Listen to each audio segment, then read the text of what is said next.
न्यं नीलाचलनिवासाय नित्याय परमात्मने बलभद्रसुभद्राभ्यां जगन्नाथाय ते नमः।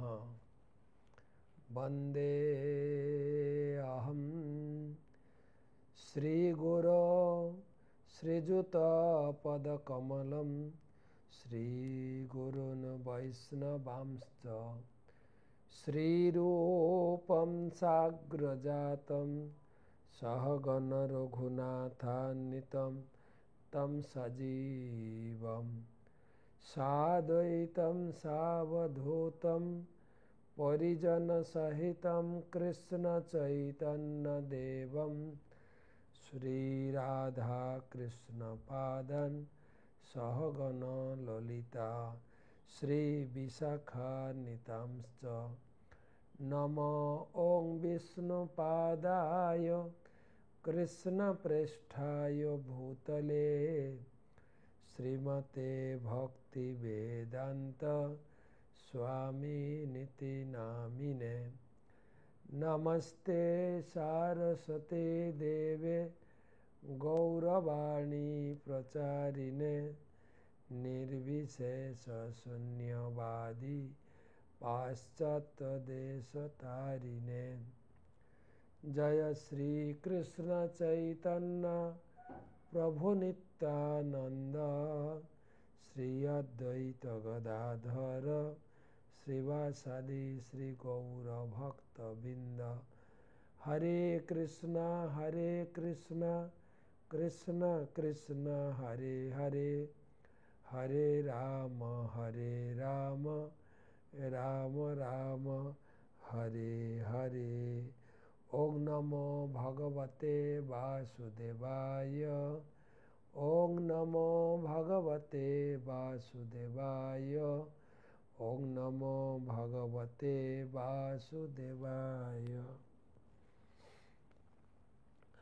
नारायणं नमस्कृत्य नरं चैव नरोत्तमं देवीं सरस्वतीं व्यासं ततो जयमुदीरयेत्। तमादिदेवं करुणानिधानं तमालवर्णं सुहितावतारम् अपार संसार समुद्रसेतुं भजामहे भागवत स्वरूपम्। ग्रंथराज श्रीमद् भागवत महापुराण पंचम स्कंधेर आज के नतून अध्याय चतुर्थ अध्याय शुरू होच्छे। सेई उपलक्षे आज के आमादेर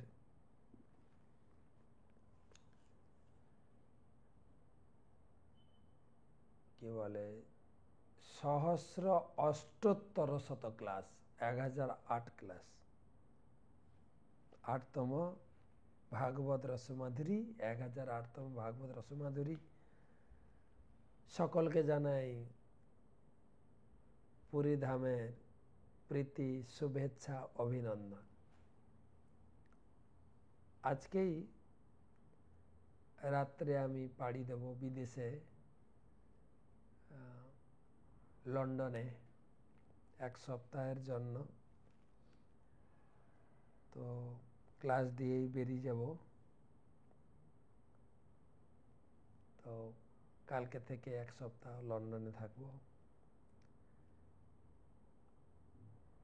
भगवान ऋषभदेवेर चरित्र कथा प्रथमे गुरुदेवेर चरणे प्रणाम निवेदन करे तार अहेतुकी कृपा आशीर्वाद प्रार्थना करी।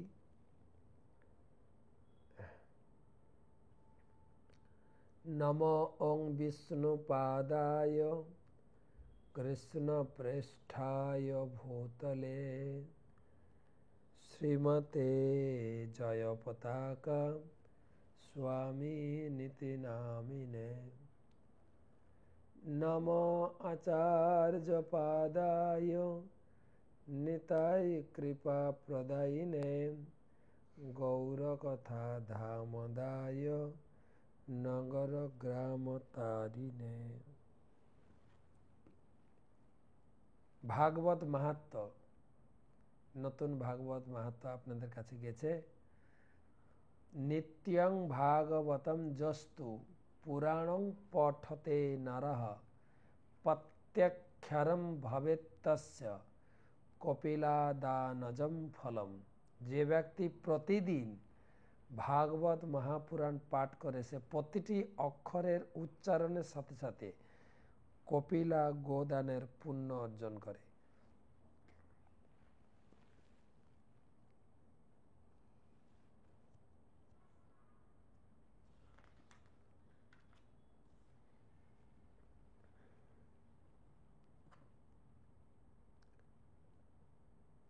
তো আলোচনা ভগবান ঋষভদেবের চরিত্র কথা।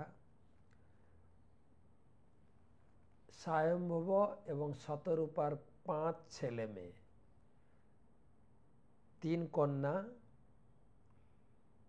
আকুতি, দেবহূতি, প্রসূতি, আর 2 পুত্র উত্তানপাদ, প্রিয়ব্রত।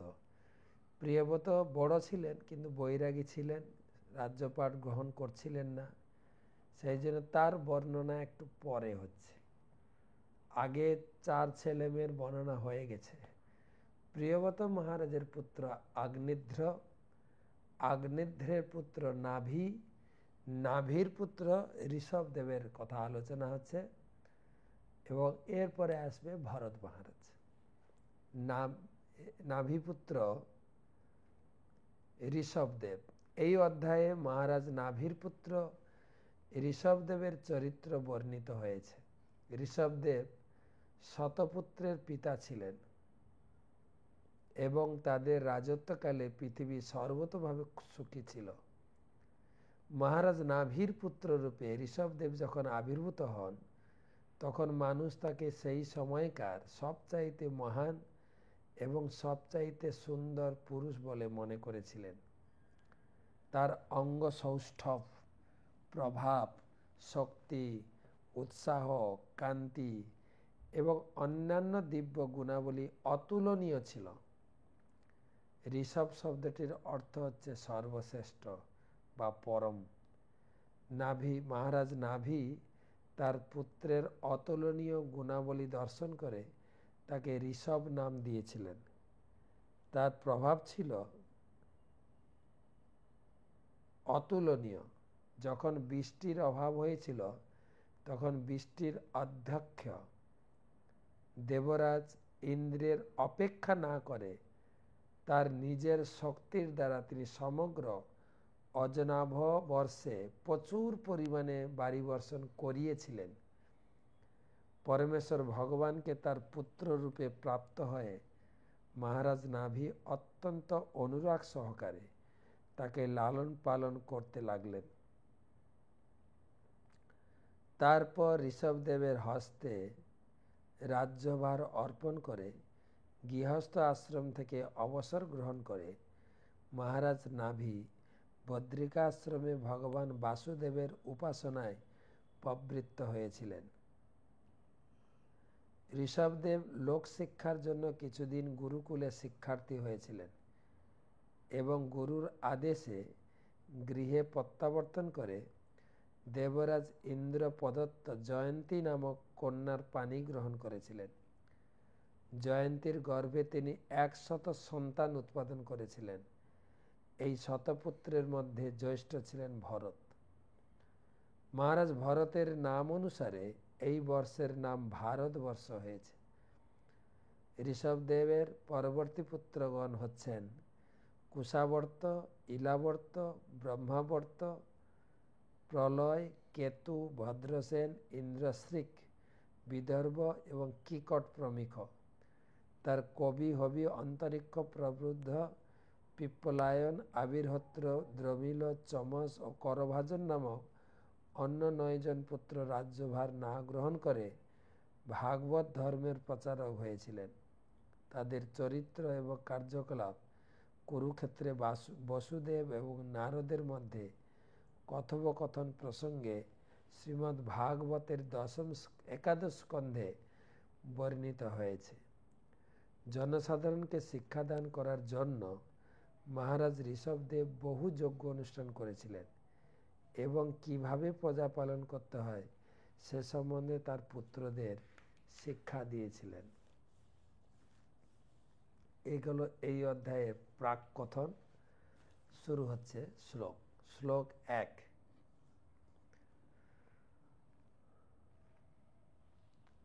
অথ হতমুৎপত্তৈ বাভিবেজ্যমান ভগবত লক্ষণম সাম্য পশম বৈরাগ্যে শ্চর্য মহাবিভূতিভিরনু দীনমেধ মানানুভাবম প্রকৃতয় প্রজা ব্রাহ্মণা দেবতাশ্চব নিতল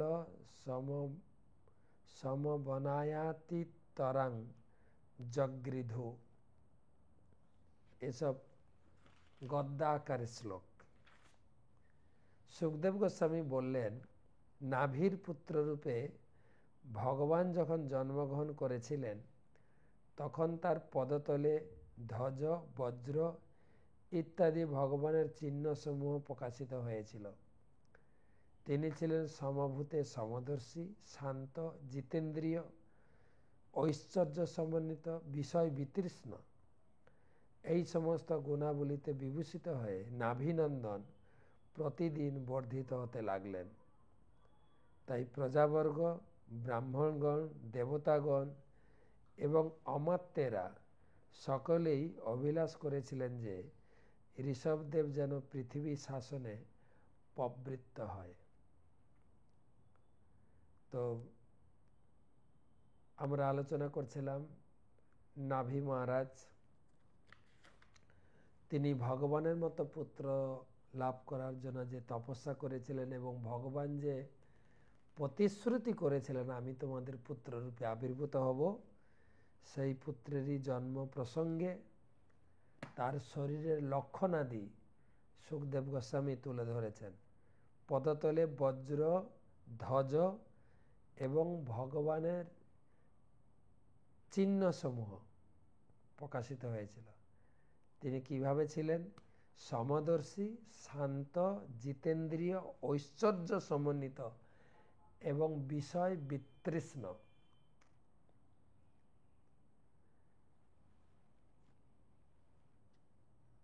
আর তার সৌন্দর্য, তার প্রভাব দেখে সমস্ত প্রজারা, ব্রাহ্মণেরা এবং দেবতাগণ আশা করছিলেন এই পুত্রই যেন পরবর্তীকালে নাভির পরে রাজত্ব গ্রহণ করেন, পৃথিবী শাসন করেন। তাৎপর্য, এই সস্তা অবতারদের যুগে অবতারীর শরীরে যে সমস্ত লক্ষণগুলি প্রকাশিত থাকে সেই সম্বন্ধে বিচার করাটা বাঞ্ছনীয়। ঋষভদেবের জন্মের সময় থেকেই তার পায়ে ধ্বজা, বজ্র, পদ্ম ইত্যাদি দিব্য চিহ্নগুলি দেখা গিয়েছিল। আর তাছাড়া তিনি যতই বড় হচ্ছিলেন ততই তার খ্যাতি বর্ধিত হচ্ছিল। তিনি সকলের প্রতি সমদর্শী ছিলেন। তিনি একজনের পক্ষপাতিত্ব, অন্যের অবহেলা করেননি। ভগবানের অবতার অবশ্যই 6টি ঐশ্বর্য সমন্বিত হবেন: সম্পদ, বীর্য, জ্ঞান, সৌন্দর্য, যশ এবং বৈরাগ্য। কথিত হয় যে ঋষভদেব যদিও সর্ব ঐশ্বর্য সমন্বিত ছিলেন তবুও তিনি জড় ভোগের প্রতি সম্পূর্ণ অনাসক্ত ছিলেন। তিনি ছিলেন জিতেন্দ্রিয়, তাই তিনি সকলের প্রিয় ছিলেন। তার অপূর্ব গুণাবলীর জন্য সকলেই চেয়েছিলেন তিনি যেন পৃথিবী শাসন করেন। অভিজ্ঞ ব্যক্তিরা শাস্ত্রে বর্ণিত লক্ষণের দ্বারা ভগবানের অবতারকে চিনতে পারেন। কতগুলি মূর্খ মানুষের চাটুকারিতার ফলে কেউ ভগবানের অবতার হয় না। তো এই শ্লোকে সুখদেব গোস্বামী নাভির পুত্র ভগবানের অবতার ঋষভদেবের জন্ম সম্পর্কে এবং শরীরের ভগবত লক্ষণের কিছু চিহ্ন বর্ণনা করলেন। আর জন্মগ্রহণের সময় প্রাকৃতিক ঐশ্বর্য কিছু বর্ণনা দিচ্ছেন 2 নম্বর শ্লোকে। তস্য হবা ইত্যং বস্মণা বরিয়সা বৃহৎছলোকেন চৌজসা বলেন শ্রিয়া যশসা বীর্য সৌর্যাভ্যম চ পিতা ঋষভ ইতিদম নাম চকার।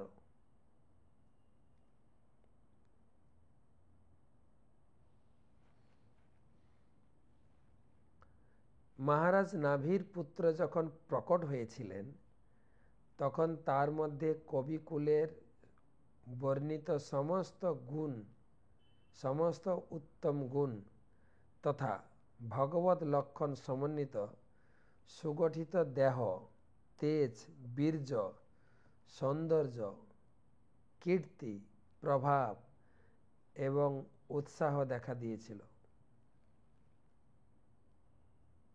তার পিতা এই সমস্ত গুণ দর্শন করে তাকে পরম শ্রেষ্ঠ পুরুষ বলে বিবেচনা করে ঋষভ নামে তার নামকরণ করেছিলেন।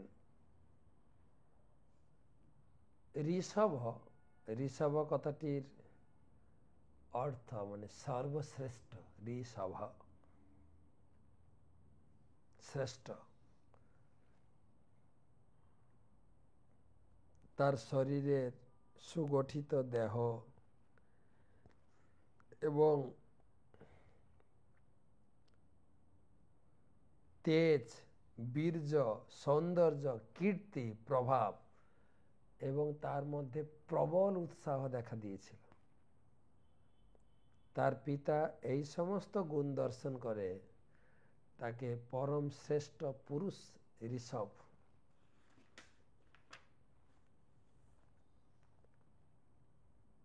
জন্মের সময়, লক্ষণ, তারপরে কি বলে নক্ষত্র অবস্থান, গুণ, এসব লক্ষণ করে তার নামকরণ করতে হয়। আমরা তো নিজের মতো একটা নাম দিয়ে দিই না। নামকরণ একটা সংস্কার। যখন আমার কাছে অনেক লোক পাঠায় যে মহারাজ আমার নাতি হয়েছে, নাতনি হয়েছে, ছেলে হয়েছে, মেয়ে হয়েছে, আমার মেয়ের মেয়ে হয়েছে, কেউ বলে আমার বন্ধুর একটা ছেলে হয়েছে, মহারাজ নামকরণ করে দেন। তো আমরা নামকরণ বের করি, তার জন্ম তারিখ, জন্মের সময়, জন্মস্থান, বাবা মায়ের নাম, এগুলো দিলে লক্ষণ বিচার করে, সময় বিচার করে তার আদ্যক্ষর চলে আসে, তখন নাম বেরিয়ে আসে। আদ্যক্ষর থেকে একটা ভগবানের নামের সংযুক্ত করে, ধরো ব এসছে, বলরাম, বলদেব, বা মেয়ে যদি হয় বলদায়িনী, তো বিভিন্ন রকম নাম। সেদিন কয়েকদিন আগে একটা র দিয়ে মেয়ের নাম দিতে হবে, রেবতী, রেশমি, রীনা কুমারী, বিভিন্ন নাম।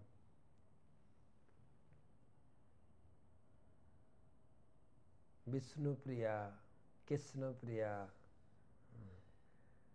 গুরু মহারাজ নাম দিলেন একটা মেয়ের গৌরপ্রিয়া, গৌরাঙ্গী প্রিয়া। তো আমার গুরুদেব নামকরণে খুব শ্রেষ্ঠ। আমরা তো এক দুটো ছেলে মেয়ের কি নাম দেব খুঁজে পাই না। গুরু মহারাজের প্রায় ৭৭,০০০ শিষ্য।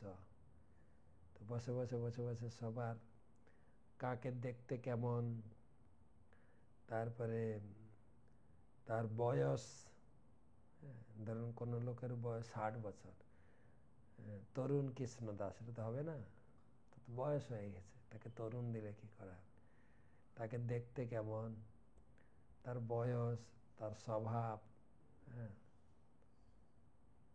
একজনের নাম চঞ্চলপতি, সে খুব চঞ্চল, চঞ্চলপতি কৃষ্ণ দাস। কৃষ্ণ তার চঞ্চলতাটাকে সংযত করাবে।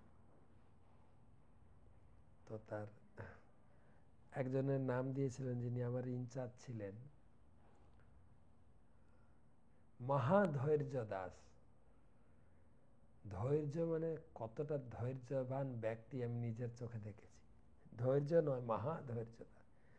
অনেক সময় দেখা যায় গুরু মহারাজ তার গুণ, তার স্বভাব, শরীরের লক্ষণাদি দেখে নামকরণ করেন, কখনো বা নাম দিয়ে দেন, সেই গুণটা তার ধীরে ধীরে প্রকাশিত হয়। মহাধৈর্য, কোনো লোকের ধৈর্য নাই, তাকে মহাধৈর্য দিয়ে দেয়, কিন্তু ধীরে ধীরে সে ধৈর্য হয়ে যাবে। তো এখানে নাভি মহারাজ তার বড় পুত্রের বিভিন্ন লক্ষণ, শারীরিক গঠন, তেজ, কীর্তি, উৎসাহ, বীর্য, এসব দেখে তার নাম রাখলেন ঋষভ। কাউকে ভগবান অথবা ভগবানের অবতার বলে স্বীকার করতে হলে তার দেহে ভগবানের লক্ষণগুলি রয়েছে কিনা তা দেখা উচিত। মহারাজ নাভি অসাধারণ পুত্রের মধ্যে এই সমস্ত লক্ষণগুলি ছিল। তার দেহ ছিল সুগঠিত এবং তিনি সমস্ত দিব্য গুণাবলীতে সমন্বিত ছিলেন। তিনি ছিলেন অত্যন্ত প্রভাবশালী এবং জিতেন্দ্রীয়। তার ফলে তার নামকরণ করা হয়েছিল ঋষভ, যা ইঙ্গিত করে যে তিনি হচ্ছেন পরম শ্রেষ্ঠ পুরুষ। আর একটা শ্লোক,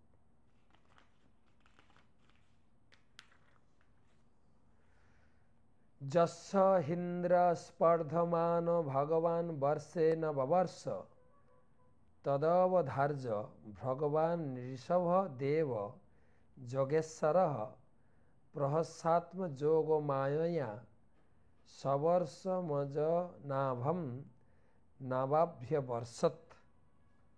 অত্যন্ত ঐশ্বর্যশালী দেবরাজ ইন্দ্র মহারাজ ঋষভ দেবের প্রতি ঈর্ষাপরায়ণ হয়েছিলেন। এই আরেক চর্চা সুখদেব গোস্বামী করছেন। এই জগতে কেউ একটু প্রভাবশালী বা তপস্যা ধর্মকর্ম করলেই ইন্দ্রিয়ের ভয় হয়ে যায় যে আমার পদ পজিশন গেল কিনা।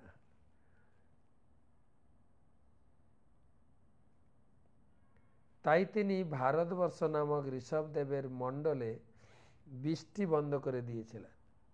তখন যোগেশ্বর ভগবান ঋষভদেব ইন্দ্রের অভিপ্রায় বুঝতে পেরে ঈষৎ হেসে তার যোগমায়ার প্রভাবে তার নিজ ভূমি অজনাভমণ্ডলকে বৃষ্টির দ্বারা সর্বতভাবে সিঞ্চিত করেছিলেন।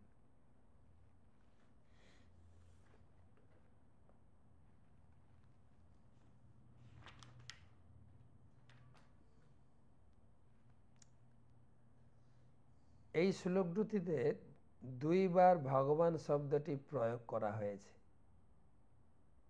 স্পর্ধমান ভগবান বর্ষে ভগবান ঋষভদেব। ইন্দ্র এবং ভগবানের অবতার ঋষভদেব দুজনকেই ভগবান বলে বর্ণনা করা হয়েছে। কখনো কখনো নারদ ও ব্রহ্মাকেও ভগবান বলে সম্বোধন করা হয়। ভগবান শব্দটির অর্থ হচ্ছে ব্রহ্মা, শিব, নারদ অথবা ইন্দ্রের মতো অত্যন্ত ঐশ্বর্যবান এবং শক্তিশালী ব্যক্তি। তাদের সকলকেই অসাধারণ ঐশ্বর্যের জন্য ভগবান বলে সম্বোধন করা হয়। মহারাজ ঋষভদেব হচ্ছেন ভগবানের অবতার, তাই তিনি হচ্ছেন প্রকৃত ভগবান। সেই জন্য এখানে তাকে যোগেশ্বর বলে বর্ণনা করা হয়েছে, কারণ তার মধ্যে সর্বশ্রেষ্ঠ চিন্ময় শক্তি রয়েছে। তাকে বৃষ্টির জন্য ইন্দ্রের উপর নির্ভর করতে হয় না, তিনি নিজেই সমস্ত জল সরবরাহ করতে পারেন এবং এই ক্ষেত্রে তিনি তা করেও ছিলেন। ভগবদ্গীতায় বলা হয়েছে যজ্ঞাদ ভবতি পর্জন্য, যজ্ঞ অনুষ্ঠান ফলে আকাশে বর্ষার মেঘ হয়। মেঘ এবং বৃষ্টি দেবরাজ ইন্দ্রের দ্বারা নিয়ন্ত্রিত হয়, কিন্তু ইন্দ্র যখন তার কর্তব্যে অবহেলা করেন তখন ভগবান স্বয়ং, যিনি যজ্ঞ অথবা যজ্ঞপতি নামে পরিচিত, সেই দায়িত্বটি গ্রহণ করেন। তাই তখন অজনাভ বর্ষে যথেষ্ট পরিমাণে বৃষ্টি হয়েছিল। যজ্ঞপতি যখন ইচ্ছা করেন তখন তিনি কারোর সাহায্য ব্যতীত সব কিছুই করতে পারেন। তাই পরমেশ্বর ভগবানকে সর্বশক্তিমান বলা হয়। কলিযুগে কালক্রম জলের প্রচণ্ড অভাব, অনাবৃষ্টি হবে, কারণ সাধারণ মানুষ তাদের অজ্ঞতা এবং যজ্ঞের উপকরণের অভাবে যজ্ঞ অনুষ্ঠানে অবহেলা করবে। শ্রীমদ্ ভাগবতে উপদেশ দেওয়া হয়েছে যজ্ঞই সংকীর্তন প্রায়ই যজন্তি হি সুমেধস। প্রকৃতপক্ষে যজ্ঞ করার উদ্দেশ্য হচ্ছে ভগবানের সন্তুষ্টি বিধান করা। যদিও এই কলিযুগের মানুষেরা অজ্ঞানাচ্ছন্ন এবং সর্বত্রই অভাব, তবুও সকলেই সংকীর্তন যজ্ঞ অনুষ্ঠান করতে পারে। প্রত্যেক সমাজে প্রতিটি পরিবারই অন্ততপক্ষে প্রতিদিন সন্ধ্যায়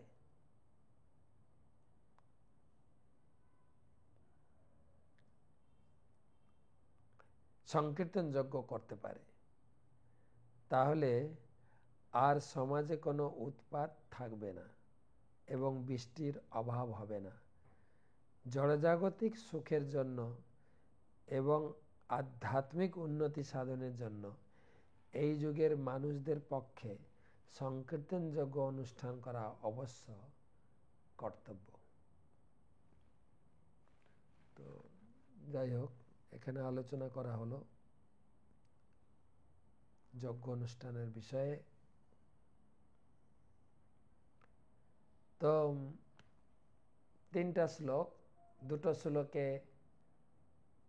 ঋষভদেবের চারিত্রিক গঠন, সৌন্দর্য, তেজ এবং এইসব দেখে ইন্দ্র ঈর্ষান্বিত হয়ে তিনি বৃষ্টি বন্ধ করে দিয়েছিলেন। কিন্তু ঋষভদেব তার প্রভাব, যোগ মায়ার প্রভাবে তিনি অজনাভ মণ্ডলকে নিজে বৃষ্টি করিয়েছিলেন। এই ছিল তার প্রভাব। তো 1, 2, 3 3টা শ্লোক পড়লাম।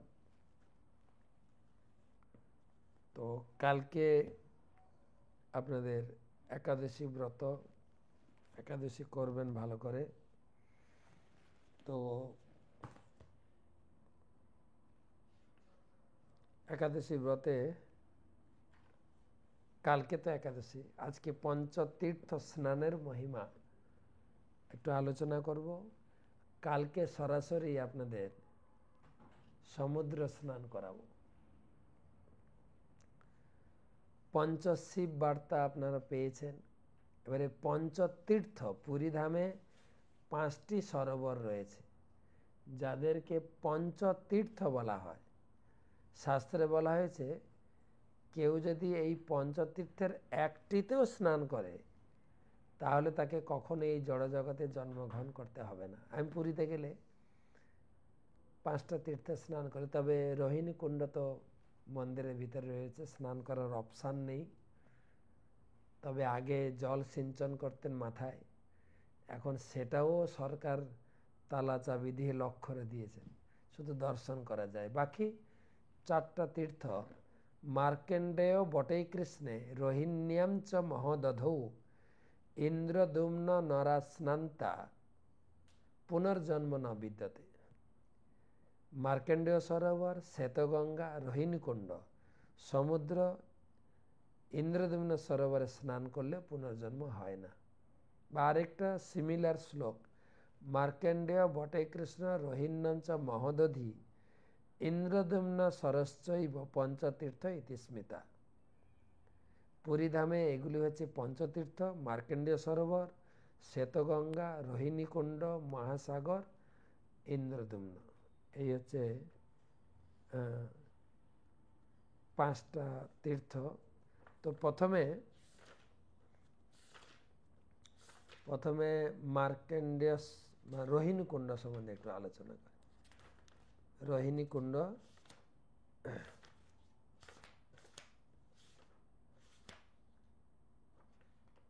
রোহিণীকুণ্ড জগন্নাথ মন্দিরে, যেখানে বিমলা মন্দির আছে, বিমলা মন্দিরের সামনে যে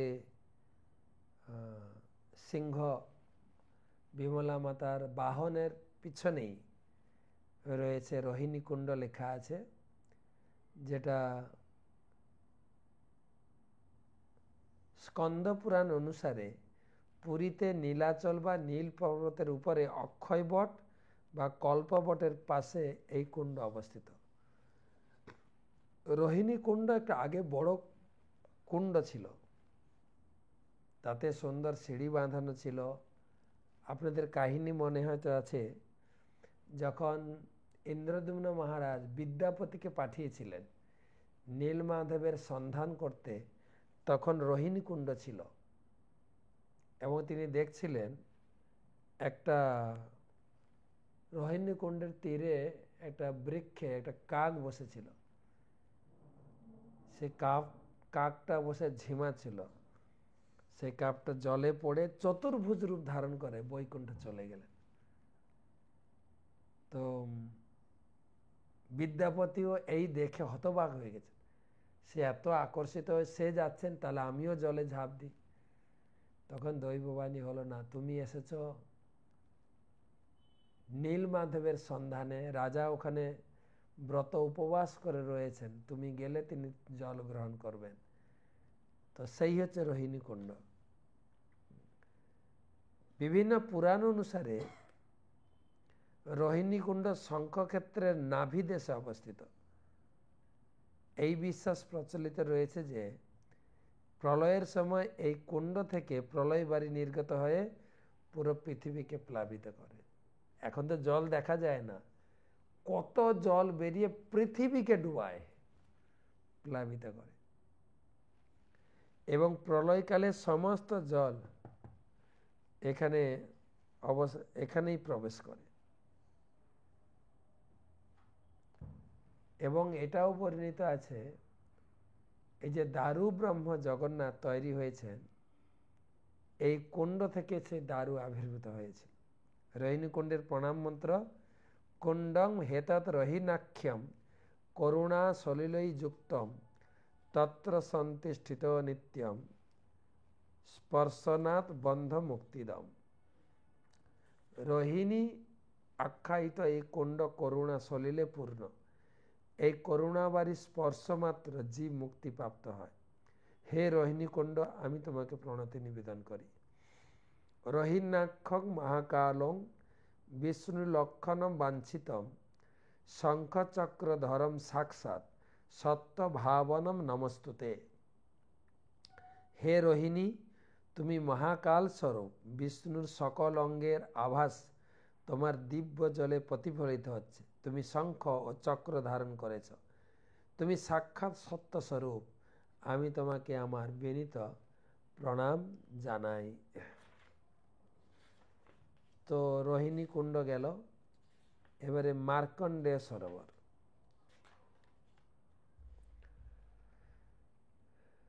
মার্কন্ডেয় সরোবর জগন্নাথ মন্দিরের দক্ষিণ পশ্চিমে মার্কন্ডেয় সাহির শেষ প্রান্তে অবস্থিত। মার্কন্ডেয় সরোবর পুরী ধামের পঞ্চতীর্থের একটি। মার্কন্ডেয় মুনি এখানে অবস্থান করতেন। তার নাম অনুসারে মার্কন্ডেশ্বর এই কুণ্ড তৈরি হয়েছে। মার্কণ্ডেশ্বর সরোবরে স্নান করার পর মার্কণ্ডেশ্বর মহাদেব দর্শন করা উচিত, যার ফলে অশ্বমেধ যজ্ঞ ও রাজসূয় যজ্ঞের ফল পাওয়া যায়।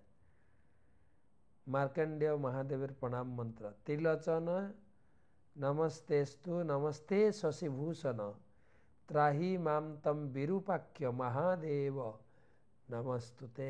মার্কণ্ডেয় সরোবরের বর্ণনা বা মার্কণ্ডেয় শিবের বর্ণনা আমি আগে করেছি। এখন ইন্দ্রদ্যুম্ন সরোবরের কথা শোনাব। ইন্দ্রদ্যুম্ন সরোবর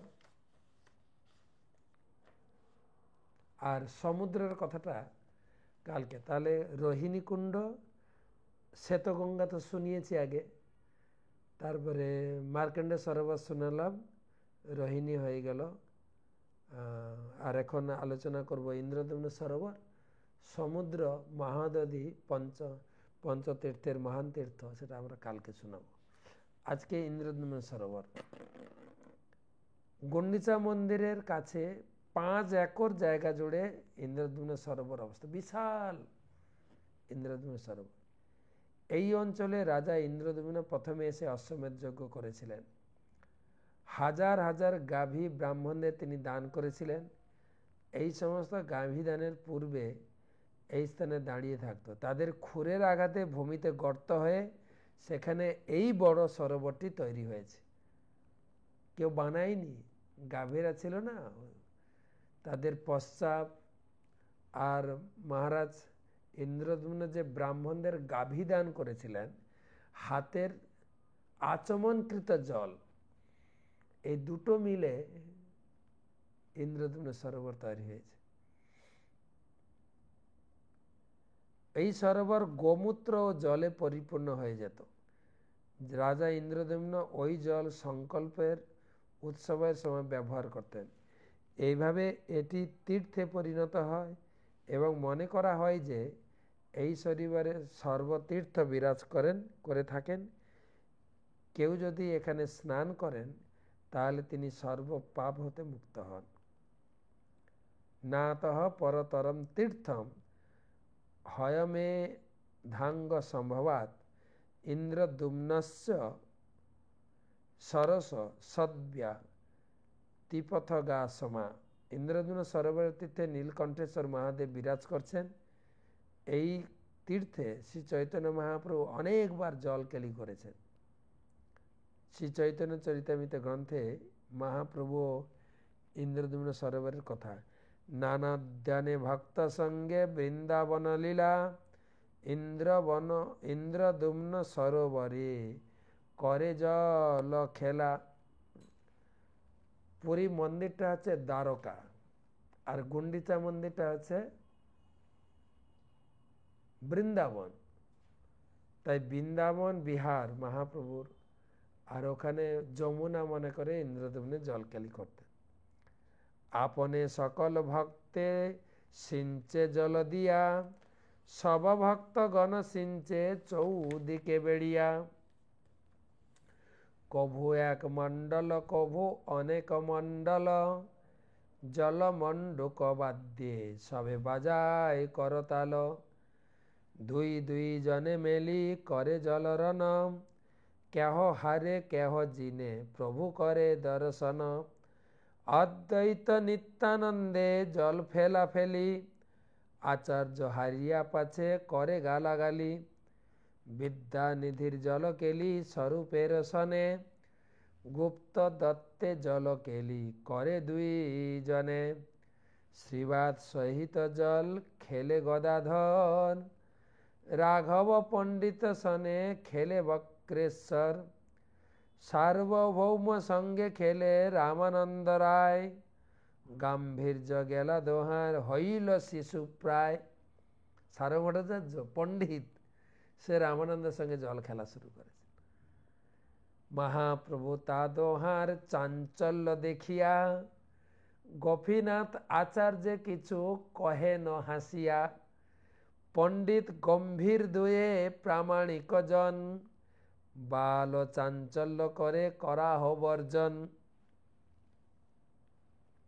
গোপীনাথ কহে তোমার কৃপা মহাসিন্ধু উচ্ছলিত করে যবে তার এক বিন্দু, মেরু মন্দর পর্বত ডুবাই যথা তথা। এই দুই গণ্ডশৈল ইহার কা কথা, শুষ্ক তর্ক খালি খাইতে জন্ম গেল যার। তারে লীলান্বিত পিয়াও এ কৃপা তোমার, হাসি মহাপ্রভু তবে অদ্বৈতে আনিল। জলের উপরে তারে শেষ শয্যা কইল, আপনে তাহার উপর করিল শয়ন। শেষ সাই লীলা প্রভু কইল প্রকটন। অদ্বৈত আচার্যকে শুয়ে দিয়ে ঠিক মহাবিষ্ণু যেরকম সর্পের উপর শুয়ে থাকেন, তিনি শুয়ে সেই লীলা প্রদর্শন করেছিলেন এই ইন্দ্রদ্যুম্ন সরোবরে। অদ্বৈত নিজ শক্তি প্রকট করিয়া মহাপ্রভু লইয়া বলে জলেতে ভাসিয়া। তিনি তো নারায়ণ, সেই বলদেবেরই প্রকাশ। তিনিও বলদেবের ভাবে সর্পসজ্জা হয়ে মহাপ্রভুকে ধারণ করে তিনি আনন্দে মত্ত হয়ে জলের উপরে ভেসে থাকলেন। এই মতো জল ক্রীড়া করি কতক্ষণ, আই টোটা আইলা প্রভু লড়া ভক্তগণ। তো মহাপ্রভু এই এই ইন্দ্রদ্যুম্ন সরোবরে অনেক লীলা করেছেন। তারপরে ইন্দ্রদ্যুম্নের সরোবরের জল নিয়ে গণ্ডিচা মন্দির, এর তো একটা অধ্যায় বর্ণনা করা হয়েছে, গণ্ডিচা মার্জন লীলা। তো এই আমরা তিনটে পবিত্র পঞ্চতীর্থের মধ্যে তিনটে নিয়ে আলোচনা করলাম, কেননা শ্বেতগঙ্গা আলোচনা হয়ে গেছে আগের ক্লাসে, তাই আজকে আমরা আলোচনা করলাম রোহিণী কুণ্ড, মার্কণ্ডেয় সরোবর, ইন্দ্রদ্যুম্ন সরোবর। বাকি থাকলো সমুদ্র, মহোদধি সমুদ্র। কালকের ক্লাসে আলোচনা করব। কালকে একাদশী আছে, একাদশীতে সমুদ্র স্নান করাবো আপনাদের, কেননা মহাপ্রভু ঘোষণা দিয়েছেন আজি হইতে এই তীর্থ মানে এই সমুদ্র মহাতীর্থ হইল। তো সমুদ্রকে মহাতীর্থ বলে ঘোষণা করেছেন। তো সেই মহাতীর্থ সমুদ্রের আলোচনা আমরা কালকের ক্লাসে রাখব। জয় জগন্নাথ। তো কাল থেকে আপনাদের সঙ্গে লন্ডন থেকে লন্ডন থেকে আপনাদের সঙ্গে থাকবো। বার্মিংহাম কালকে প্রথম পৌঁছাচ্ছি ভক্তি বেদান্ত ম্যানার, সেখান থেকে আপনাদের সঙ্গে যুক্ত হব। জয় জগন্নাথ, শুভরাত্রি।